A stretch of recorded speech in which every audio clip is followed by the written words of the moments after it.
অবশেষে আমরা ছেলেরা কি করি, বউর কাছে যে কান্নাকাটি করি, মা বাবার কাছে যে কান্নাকাটি করি, কিছু করতে পারলাম না, আমার কেন হলো না, ওর হয়ে গেল। আমি চেষ্টাই করলাম না, তো আমার কি করে হবে? আমি চেষ্টাই করলাম না, আমার কি করে হবে? হবে না, না?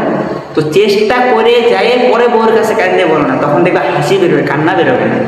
তো এরকমই বলি যে কিছু করতে গেলে না কেউ কিছু ভাবার দরকার নেই, তুমি নিজের মতো করে ভাবো, বাস এটাই যথেষ্ট, আর কিচ্ছু দরকার নেই। ঠিক আছে?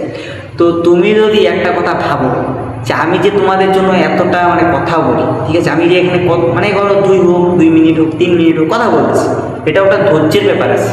এটাই করতে পারবে না, বহুত লোক পারবে না, একদিন করবে, 2 দিন করবে, শেষ। 3 দিন 4 দিন, এটাকে বছর দিয়ে করতে পারবে।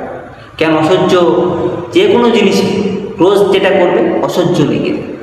সে পুরুষ মেয়ের ভালোবাসাও অসহ্য লেগে যায় রোজ করলে, এটা জানো তো?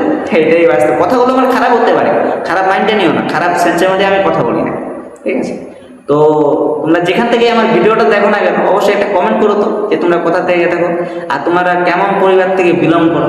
আর আমি চাই আমার গরিব বন্ধুরা বেশি তো কমেন্টটা করো, ঠিক আছে? কেন আমি গরিবদেরকে খুব ভালোবাসি, কেন আমিও একটা গরিব। তো আমি তো তোমাদের থেকেও গরিব, বুঝছো? এতটাই গরিব যে বিশ্বাস করবে না, মানে চশমা পরে আমি ভিডিও করতেছি, নিচে আমার গামছা পরা আছে, গামছা পরে ভিডিও করতেছি, এটাই আমার বাস্তবতা।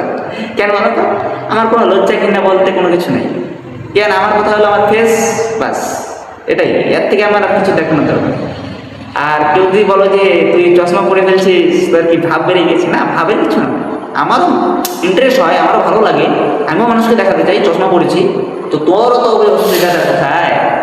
আমার মন চাচ্ছে তোর ভালো লাগলে দেখবি, ভালো লাগলে দেখবি না, তাই না বন্ধুরা? তোমরা তো খারাপ ব্যাপার না, তোমরা তো ভালো লোক, আমরা জানি। ঠিক আছে? তোমাদের কাছে শুভ দিন, শুভ কামনা, শুভ ভাবনা সবই রইল আমার তরফ থেকে তোমাদের কাছে।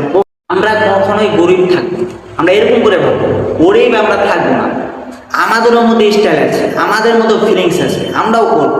সে ছোট হোক, ও লাখ টাকা চশমা পড়ছে, আমি 100 টাকা দামের চশমা পড়ছি, তাও আমি আমার স্টাইল, আমার ভাবনা।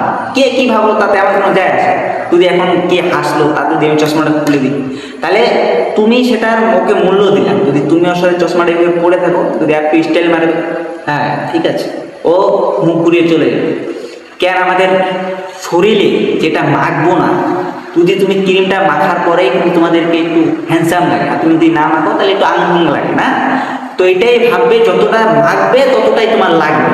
তো মাথাটা কম করো, এমনিতে রাখতে দাও, একদিন তোমারটাই সুন্দর হবে, ঠিক আছে?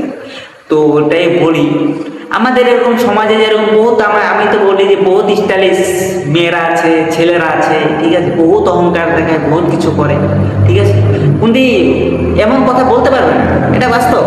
এটা আমি তোমাদেরকেও বলি যে তুমি দেখো, তুমি একটা চেষ্টা করে দেখো যে তুমি একটা ফট করে একটা মোবাইল উঠিয়ে ফট করে তুমি একটা ভিডিও ক্যামেরার সামনে বলতে পারবে কি হয়, আবার এরকম কিছু করবে।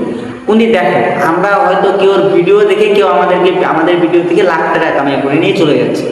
আজকে যারা আমরা যাদের ভিডিও দেখি, ঠিক আছে, ওরা কি করছে, আমরা ওদের ভিডিও দেখে গেলাম আর আমাদেরকে ওরা টাকা কামাই করে নিয়ে চলে গেল না? তো একদিন ওদেরকে আবার দেখার জন্য আমরা সেলিব্রিটি ভাবি না, সেলিব্রিটি লোক একটু দেখলে ভালো হয়, বহুত দিন দেখি না। তুমিও ওরকম কিছু তৈরি করো, ওইটা না পারো অন্য কিছু করো, ব্যবসায় মন দাও, কিছু করো, জুয়া দারু এগুলা ছেড়ে দাও, এগুলা ছেড়ে দিয়ে ভালো কিছু করো। কেন? দেখো, একদিন আমি একটা কথা বলি, আজকের ভুল তোমাকে সারা জীবন কাটাবে, এটাই বাস্তবতা। কেন? আজকে যদি তুমি কিছু না করতে পারো, একটা দিন চলে যাবে, মানে তোমার মরণের দিন চলে যাবে, এটাই বাস্তব।